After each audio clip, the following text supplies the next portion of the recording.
Season 3, we opened up the competition to all applicants worldwide. It's important that you put out your best all the time. It's a big world and there's a lot of chefs. Other places can create amazing and talented pastry chefs, and they do. The response to this competition has certainly been international. I definitely think it deserves a place on an international stage. This is not our friendly little Chicago, weekend competition. Unfortunately, I think we lost Sander Goossens, but I think Canada's still another country, so technically it's still an international competition. It would have been fun to see a pastry chef from Belgium compete, but we welcome Michaela with open arms. It's exciting for me to be the international person here, so to show people that Canadians do have some pastry talent and even some savory talent. Like, we have some great restaurants across Canada, so it's going to be exciting to show them what we can do. There's quite a bit of pressure, I would say, from back home. Like, all of my mentors, I have 3 main mentors, and they're all like, you gotta kill it. So there's my family, they're really excited, but at the same time, I don't want to disappoint anyone, including myself.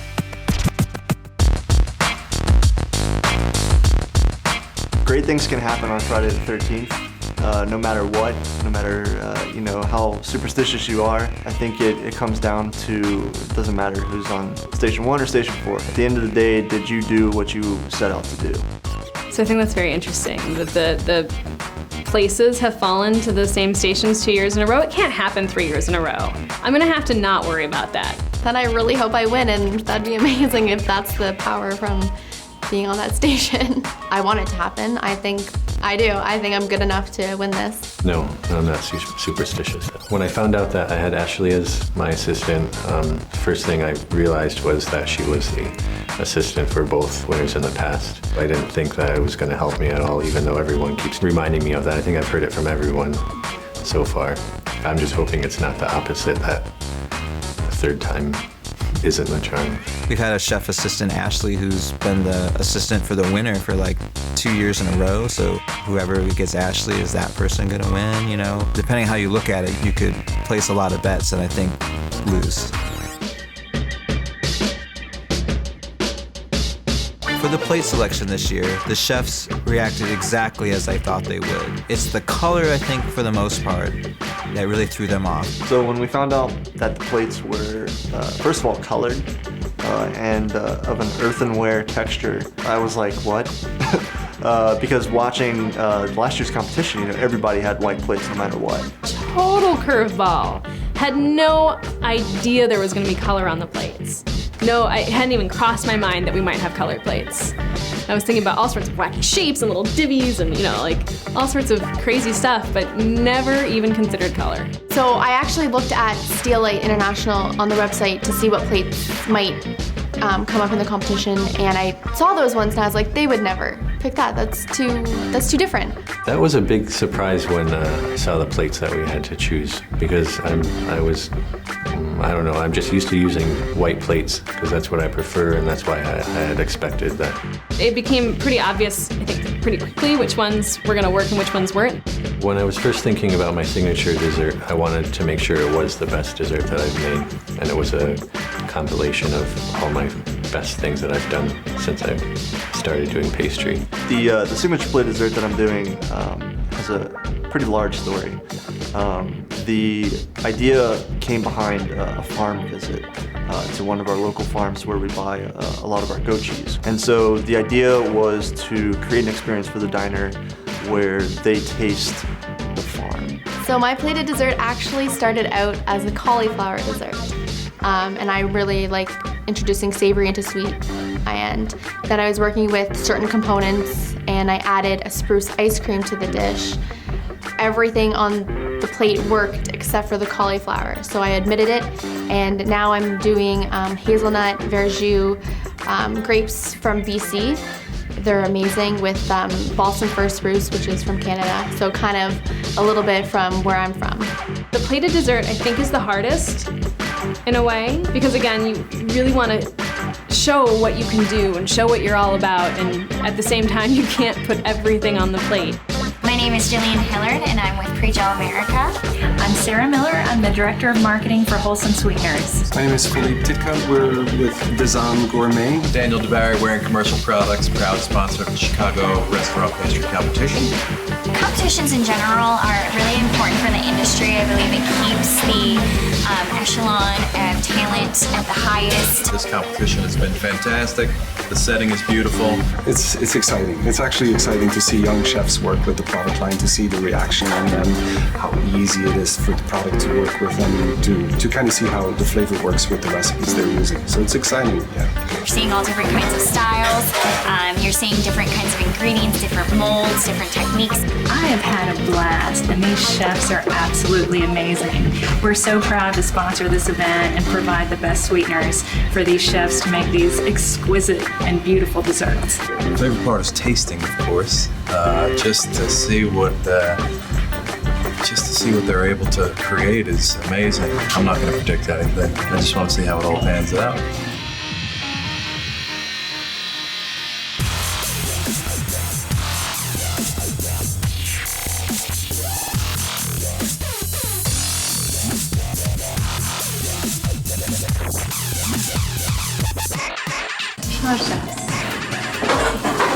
So I wanted to create something with plums. I feel like plums sort of get a bad rap.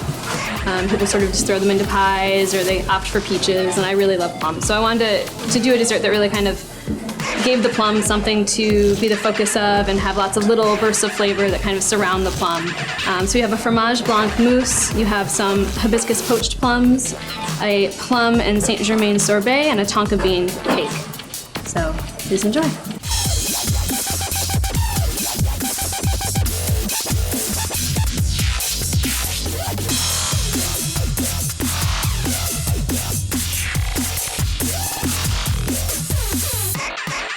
I'll tell you a little bit about the dessert. As the name suggests, the title is Farm Field. So the idea behind it is looking beyond what you would expect to find at a farm and really digging in to the earth, to the terroir. So there's an edible kaolin chip, an edible eggshell. The pot de creme base is toasted hay. The crumble is sunflower seed. The cake is golden beet. The ice cream is just a sweetened goat cheese sorbet, vinegar meringue, and the pears are poached in saffron, and the little baby carrots are just glazed petite carrots.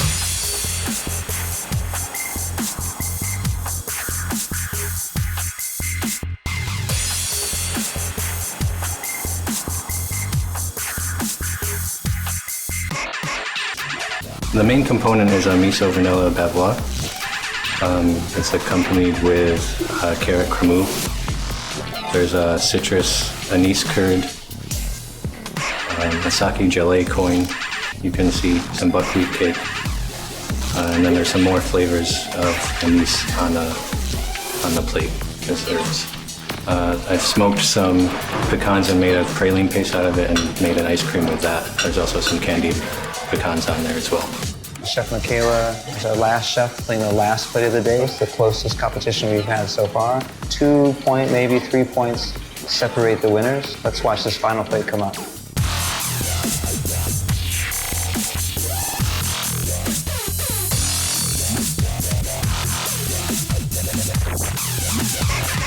Here we have the Nutty North.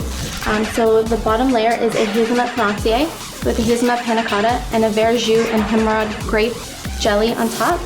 The himrod grapes are from BC, so we have them 2 ways on top as well. They're fresh and slightly roasted. And there's a hazelnut caraway streusel, rehydrated vanilla raisins, toasted hazelnuts and shaved hazelnuts, and then you have a spruce ice cream. Thank you. Thank you.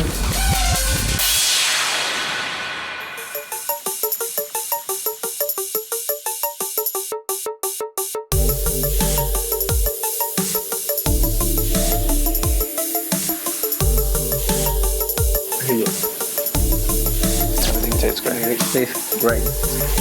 Everything tastes like what it is also. Yeah. Like there's a lot going on for but she's shown a lot of good skill. The textures are solid. Everything for me was the flavors are clean. flavor-wise, excellent. Sorbet is nice. The mousse, great. It's good, the elderflower with the plum. Yeah. I'm always on the fence of being too sweet. It's definitely not light on sugar. It's sweet. I always look at desserts like you want to be able to finish the whole thing with balance.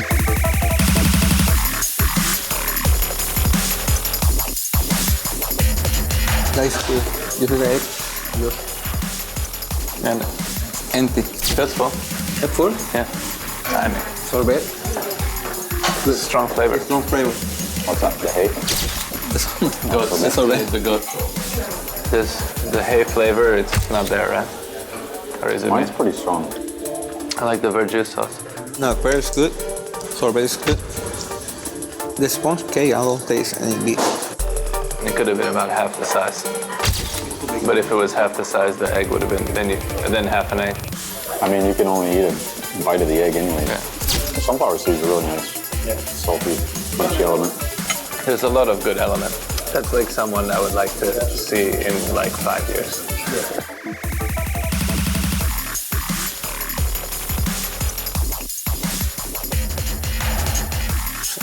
It is too. It's hard, huh? Yes. Vamos a agarrar acá. It'd been nice if you were warmed up. When I saw the percentage, I thought he would do it well. Yeah, exactly. And it would be nice draped over the cake, or the cake is nice texture. Okay, it's nice. The texture is not quite right on the carrot, right? It's not wrong, but it's not one. It feels like it's grainy, but it's not. It's like it's half set. The flavor is good though. Combination match very well. The combination. All the flavor is All the good. flavor is good. I would say maybe the quantities of some could be adjusted. The proportion isn't as good as the flavor is really good. The texture is pretty good. The jellies that are missing. The missing is the extra. Yeah. You could either go without or lessen up on the jelly. I think it's very safe plate up, this one. It's not like a... It's definitely not a high degree of difficulty on the plate. Difficulty in the plate up is just take it up from the mold.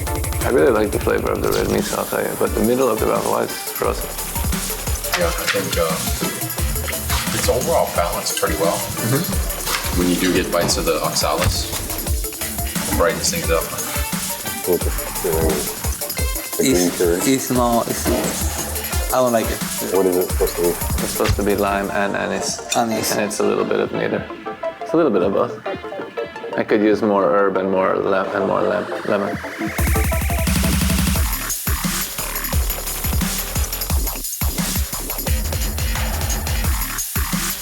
I hate to have ice cream like this. The flavor is good though.